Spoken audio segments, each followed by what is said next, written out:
Hey there, everybody. How are you? It's June here again. I hope you're all well. It's a gorgeous sunny day today. So if I look a little bit ghostly, it's because the sun is reflecting off my SPF. So today I'm going to just be a bit lazy and I'm going to do the 13 personal questions tag. I was tagged by a good friend of mine on YouTube, Daisy Nation, who is an amazing YouTuber. I'll leave her link in the down bar to her channel. Please go and check her out and subscribe to her because she really is a joy to behold. She's amazing. So enough of that. I will go straight into these questions now because I waffle too much. What do you order at Starbucks? I don't order anything at Starbucks for a few different reasons.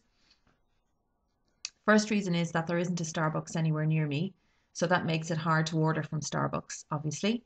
Um, Secondly, I don't really drink coffee at all. I used to, but since I became ill in January, I just went completely off coffee. I just find that um, it really upsets my stomach and makes me feel really sick. So I've stopped drinking it.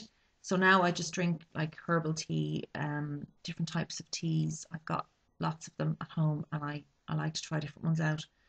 So that's it. And also, if I was, if I had a choice between a huge multinational chain, sort of restaurants or cafes, um, and a sort of locally run cafe um, on my street, I would support the locally run place before I would go into the big chain store or whatever. So I tend to try and sort of support local businesses as much as I can. So I wouldn't go into Starbucks anyway. I would just go somewhere else. What's the one thing in your closet that you can't live without? Um, it's hard to narrow it down to one, but I suppose if I had to pick one thing that I really couldn't live without, it would be my little black dresses. Um, I only wear them if I'm going out, obviously. But on those occasions when I do go out, I really, I like to feel that I look my best. I feel confident. I feel dressed up, you know. So the black dress is just the perfect thing. And I am constantly on the hunt for the perfect black dress. And last Christmas, I bought two black dresses and I really, really liked them. They were really unusual. But the design was just perfect for me. And I really love dressing them up with some, high leather or suede boots, some nice jewelry. Yeah, So without those, I just wouldn't feel the same going out. I mean, jeans are interchangeable with leggings. I can live without jeans if I had to, though wouldn't like to. I love my cardigans, my jumpers, all that sort of cozy stuff. I love all that. I'm very much a winter person. I don't really like summer clothes at all. But yeah, my black dresses would have to be top of the list. What is the thing that most people wouldn't know about you? I suppose that the fact that I've been involved in music for most of my life, I have sung professionally at some, various different points in my life. I don't do as much of it now as I would like to because I have work and I have family and I have other commitments. But I learned to play jazz guitar when I was 12. My father is a jazz musician and my grandfather was a jazz musician before him. So he taught me guitar when I was 12 years old. Um, and I would really, really love to get back into it again. I am hopefully going to be doing some recording soon with a friend of mine who's a songwriter, and so I'm looking forward to that. But that would be something most of you guys probably wouldn't know about me. Um, Name the one thing that you want to do before you die. Um, I suppose I'd like to travel. There's so many places in the world that I would love to see and places I've been to that I'd love to go back to. Um, I love waterfalls. I'd love to go to Victoria Falls, Niagara Falls. There's several waterfalls in Iceland that I still haven't seen, although I've been there twice. Um, yeah, I would love to travel. That would be my big ambition. What quote or phrase do you live your life by? My favorite quotation my favorite quote in all the world is by Albert Einstein, and it is imagination is more important than knowledge. And that may seem like a very strange motto or whatever for a doctor, um, who, you should have a head full of facts, and I do have a head full of facts. But without the use of my imagination, I would never be able to arrive at unusual diagnoses. I'd never be able to empathize with my patients. Um, and medicine basically would never have developed in the first place, because I really think that, where knowledge is a static set of absolutes in your mind, imagination is what allows you to link those pieces of knowledge together. It allows you to think ahead. What could we know in the future? How would we go about finding that out? Um, it's the basis of art, it's the basis of science, it's the basis of philosophy, it's the basis of how we interact with each other as human beings. We can imagine what it must be like to be the other person. We're trying to imagine, what are they thinking, putting their thoughts together, how are we going to react? It's all based on this creative lateral thinking process that, without which Albert Einstein certainly would never have come, to arrive at the conclusions he arrived at. Um, and a lot of other great thinkers in history uh, would never have been able to make their own breakthroughs. So that is my favorite quotation, and I really, really love that sentiment. Um, what is one food that you cannot live without? I think Indian food would be the one sort of cuisine that I could not live without. I don't know what I'd do if there was no such thing as Indian food, because I cook it several times a week. I really, really love it. I think it is wholesome, it's full of flavor, it's complex, but it's simple at the same time. The flavors are complex, but the idea is so simple.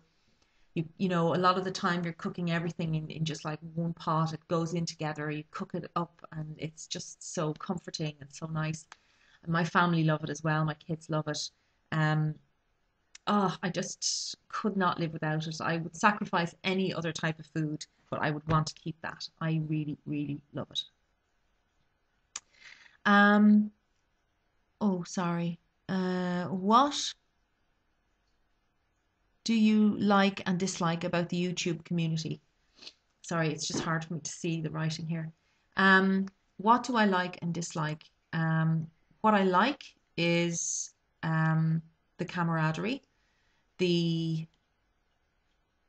way that people just enjoy sharing, meeting like-minded maniacs online, um, feeling that you're not the only weirdo in the world who loves makeup, or whatever it is your particular passion happens to be.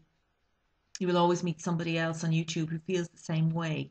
And I think you don't feel like you're, you know, silly for being so into something.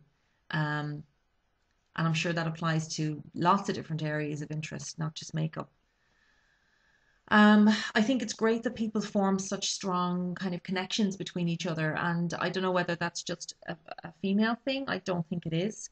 I think it's great to get the support of people who care about you. And, if you disappear from YouTube for a few days, you'll always have a few messages, people asking how you are, I've noticed you're not around. Are you okay? And it's just nice. It's just, you meet a lot of really genuinely nice people, who really just want to share a friendship and share an interest. And also, I think it can be a great creative outlet, because you get a chance to sort of, it's an excuse to maybe do mad sort of face that you want to do, or enter a competition, try something different.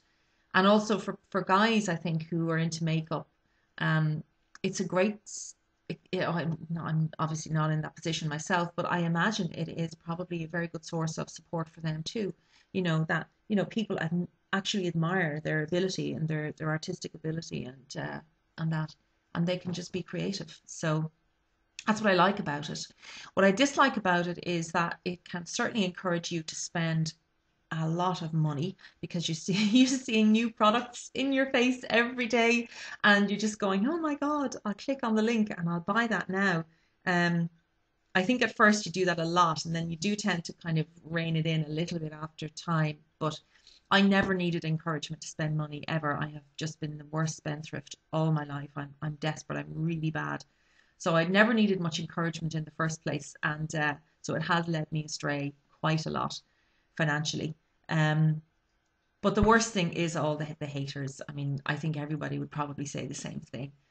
Um, these people who just are just horribly negative and demeaning, and I just don't know. I mean, they don't matter. It's not like these people actually matter. They they're unimportant in for most people, but I think there probably are some people who would very much take to heart what haters would say about them. Um, because it takes a lot to put yourself out there. And I mean, if you're sensitive or if you're insecure at all, I think you can just be sort of building up your confidence, getting some subscribers and feeling great, and then suddenly somebody will say something really horrible to you, and some people could be very, very, very hurt by that and put off and discouraged. So I mean, I mean, obviously, you say right, ignore them, but it would be hard to do that. I don't know. I mean, I haven't come across any haters so far, but I know I will. And when I do, I'm afraid of how I react, to be honest, because I would be quite sensitive and definitely, wouldn't take a lot to kind of knock me back, I suppose. So yeah, haters would be the one of the things I do not like about YouTube. They're assholes. What is your number one most listened to song on iTunes? Well, there's probably a couple of those. I've been listening to a lot of my Beck albums lately, so they would probably be number one because I have been sort of listening to them a bit compulsively lately. I've been having a bit of a Beck revival. He's one of my favorite artists of all time. I've got all his albums and I listen to them a lot, certainly in the last few weeks. Also, there's another Stereolab track which I've been listening to a lot. Um, yeah. Oh, there's a few. And PJ Harvey, obviously, I love her. I've been listening to her a lot lately as well. So I couldn't tell you which is the most, popular there, but one of those. Um, what kind of style would you define yourself as having? Um, it depends really. If I'm in work, it's kind of respectable casual is how I would describe it, I suppose. Um, Not really like totally professional, like I don't wear a suit to work or anything like that. I think that's a little bit imposing. I think people feel a bit uncomfortable with that. And I like to present a very approachable kind of persona to people in work. So I would dress sort of like this, just a top, a cardigan maybe, and some like I've got on a pair of like tweed. These are sort of like sort of tweed trousers. Sorry about my big ass there. Um, Tweed, just that sort of thing, just sort of nice, respectable. But that's for work. Outside of work, I suppose I love anything alternative. I love anything that kind of has a kind of rock chick sort of feel to it. Things that are a bit edgy. I wear a lot of black, a lot of um, leggings, a lot of jeans. Um, I like to just, go a lot more dramatic on the makeup. Um, yeah, so generally, I suppose I would be a little bit more kind of rocky, I suppose, rock-ish, alternative-ish. That would be my usual kind of look I'd go for. So a bit of everything. um, Favorite number? I just don't have a favorite number. I haven't. I've no preference. I don't really like numbers, to be honest. I'm not a numbers person. I'm like, I did very well at maths in school, but that was all the sort of geometry and the more conceptual stuff. I really am not a number cruncher. I have no love of numbers at all. Um, two hobbies. Two hobbies. Oh God. Music. I love watching movies. I love, love, love new movies. I love watching really good TV shows. I recently finished watching Carnival, which was a brilliant TV series that was on HBO, and it was cut after two seasons. They axed it after 2 seasons, and I am absolutely devastated because it was so amazing. So I love watching movies, love watching TV, good TV series. I don't just sit in front of TV and watch anything that's on. I put on like a box set of, Dexter or House or whatever I want to watch at the time. I work my way through the seasons like that. Um, I love painting, really love watercolor painting. I love knitting. That's more than two. That's about four. I've got too many hobbies. That's my problem. I love crafts and anything practical like that. Two pet peeves. Okay, this is easy. I have an absolute hatred, hatred of voice coders. And voice coders are, it's that, when you listen to Justin Bieber or you listen to Katy Perry or you listen to any of these so-called singers that are around at the moment, you're not actually hearing a human voice. What you're hearing is a digitized, airbrushed kind of sound that is supposed to sound human, but it actually doesn't. And some people can't tell the difference. Some people cannot tell if someone's voice has been voice coded, but it's easy to spot. Um, Basically, you've got a person in the studio who's singing into a microphone. They're crap. So, okay, we'll just put you through a computer and we'll tune you up and make you sound okay. And and I have to say, I really, really, really hate that. Um, because it's just it's lies, it's crap. Um, some people will do it on purpose. Like there were so you'll hear a song and someone might be singing with some effects on their voice or whatever. Perfectly fine if it's artistically what you want to do. Like Alison Goldfrapp absolutely uses, I mean, she uses vocal effects all the time. That woman is a genius. I mean, she could sing anything. Her voice is just the most incredible instrument you can imagine. Um, but you get these people and they're singing, and you can tell that really what's happened there is that they look good. They're put in a studio and we say, okay, look, forget about it. Just make a few sounds. We'll, fix it up and turn it into some sort of a song. Um, and to me, that's just wrong. I'm sorry. I know it's done and it's done for commercial reasons. And I'm a bit of a Nazi when it comes to this kind of thing. I really do feel that, you know,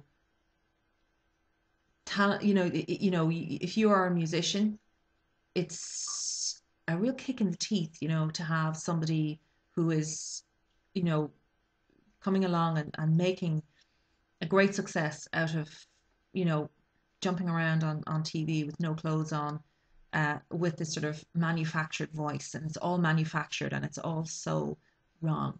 Um, I can't express how angry I am and how much I hate that whole thing. When I hear a voice coder, I hear that like Stephen Hawking kind of voice coming out and that sort of computerized singing voice. I My blood boils and I really feel like committing violent acts. Um, I hate it. I hate it. Enough of that. My second pet peeve is people who take off their clothes and put them in the wash basket and they haven't separated them out. Like they've sort of taken their t-shirt and their top off, their jumper off together in one go. They've taken off their underpants and their trousers off in one go. Or their, leggings and underwear off in one go together. Like, getting dressed is some sort of circus act, some kind of escape act. Let's get this off as quickly as possible. Rather than taking them off separately and putting them in the wash basket so that somebody else, i.e., me, doesn't have to come along and separate your clothes out for you. That pisses me off. Or leaving your trousers in the wash without emptying your pockets first, and then your tissues or whatever just break up in the washing machine and go all over everything else. Ah, I don't know. They're my sort of housewife peeves. Um, I'm a rubbish housewife, by the way. That's why I don't stay in the house for any longer than I need to. But those are my pet peeves. And guilty pleasure. The guilty pleasure, let's see, what would my guilty pleasure be? Well, when the house is empty, there's nobody else around in the house, I go into the bathroom and I sing in the bathroom. Because I can't believe I just actually admitted to that. That is weird. I go into the bathroom because our bathroom is sort of completely tiled, from the ceiling right down.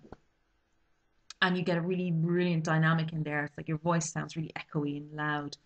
So I love the sound of that. And I go into the bathroom and I sing away to myself like a lunatic um, when there's no one else in the house. And that's that. So those are my 13 personal questions. Rambling and off the point as usual. Um, and I hope that it wasn't too excruciating. Um, I'm gonna actually borrow from Mrs. the Doll now, from Deb, my friend Deb. And I'm gonna show you what I have on my face today because it's quicker than typing because the space bar fell off my laptop. So until I get it fixed, typing is a real pain in the ass.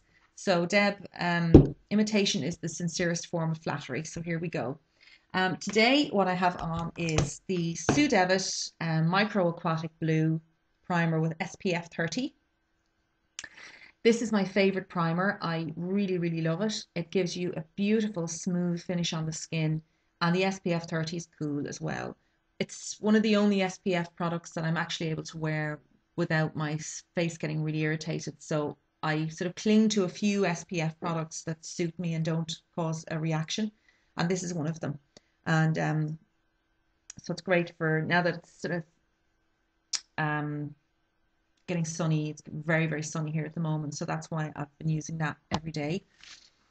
Then I just put on a little bit of MAC Pro Longwear Concealer, which I really, really like. I use this with my fingertips and just blend it over my cheeks where I'm a little bit red on each side here and down here, and then a little bit down the center of my nose and under my eyes. Just very, very slight. So I don't look too kind of made up. And that's in NW20. Then on top of that, I just put some MAC Skin Finish Natural. That's in the shade Light Medium. So I just sort of dusted that then over my whole face. That's kind of a foundation. And then just to take the powdery look off my face, I just sprayed a little bit of MAC Fix Plus on that afterwards. Then on my eyes, I used Benefit's FYI primer, which I'm using up at the moment. That's been discontinued. And then I used this palette here, which is the Dior 5 Colors Designer palette. And this is in Soft Pink Design, which is shade 18. And it's gorgeous. Actually, I'm really liking this even more than I thought I would. Initially, I thought, there weren't very many color choices in it, but it's really nice. I use this shade here, which is this is like a kind of a cream eyeshadow. You can use as a liner. I used it as a base today and just put it all over my lids, all over both sides. And then in the middle of the eyelid, I applied this center color here, which is sort of a soft iridescent pink. And I just sort of put that in the center of the lids just to open my eyes a little bit. And then in the crease, I applied this powder color here, which you see is sort of a nice neutral, really soft gray. So I just blended that into the crease then. And then under the eyebrow then I just applied this one here, which is a sort of quite a shiny pink. But it's not like major shiny, but it's just a lovely highlighter. So I used that, and I brought the grey eyeshadow then under the eye as well. So that's what I put on my eyes today. Mascara was my Yves Saint Laurent Faux Cils Effect mascara in black, which has got a bit of dirt on it. That's the one. You all recognize that. I love that mascara. It's my favorite. Didn't do anything with my brows today, just left them as they were because the eyeshadow was very soft, so I just didn't touch them today. I just left them exactly as they are. For blush, I use this gorgeous blusher, which Deb sent me from America, and it is the Physicians Formula Happy Mood Boosting Blush which looks like that, and it's just so cute.